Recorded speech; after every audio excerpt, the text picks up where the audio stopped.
ഒരു സാഹചര്യങ്ങളും നിങ്ങളെ സ്റ്റോപ്പ് ചെയ്യത്തില്ല. ഒരു സാഹചര്യങ്ങളും നിന്റെ ശുശ്രൂഷയെ തടയില്ല.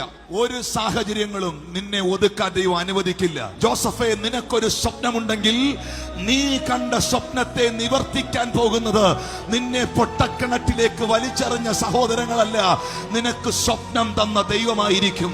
അബ്രഹാമേ, നിന്നെ അനുഗ്രഹിക്കാൻ പോകുന്നത് നിന്റെ കുടുംബക്കാരല്ല, ലോത്തല്ല, കുടുംബമല്ല, നാട്ടുകാരല്ല, നിന്നെ ഏകനായി വിളിച്ച് നിന്നെ അനുഗ്രഹിച്ച ദൈവമായിരിക്കും.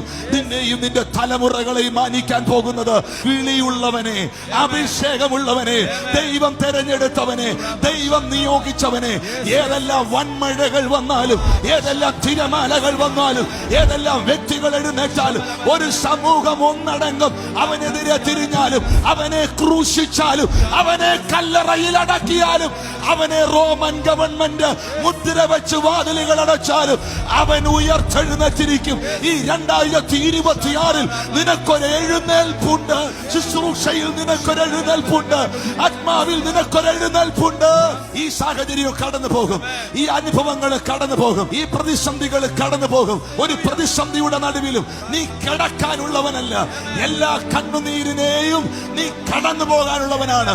എത്ര പേർ പറയും, മുൻകഴിഞ്ഞ നാളുകളിൽ പല വെല്ലുവിളികൾ എന്റെ മുമ്പിൽ വന്നു, എന്റെ ദൈവം എന്നെ കൈ പിടിച്ച് അതിനുവഴി നടത്തി. പെരുവെള്ളം കവിഞ്ഞു വന്നു, അതെന്നെ കവിയാൻ സമ്മതിച്ചില്ല. തീയിലൂടെ നടന്നു, എന്റെ കാല് വെന്തുപോയില്ല. അഗ്നിജ്വാലകൾക്ക് എന്നെ ദഹിപ്പിക്കുവാൻ കഴിഞ്ഞില്ല. ഇസ്രായേലിന്റെ പരിശുദ്ധനായവൻ എന്നെ ഉള്ളം കരങ്ങളിൽ വഹിച്ചു.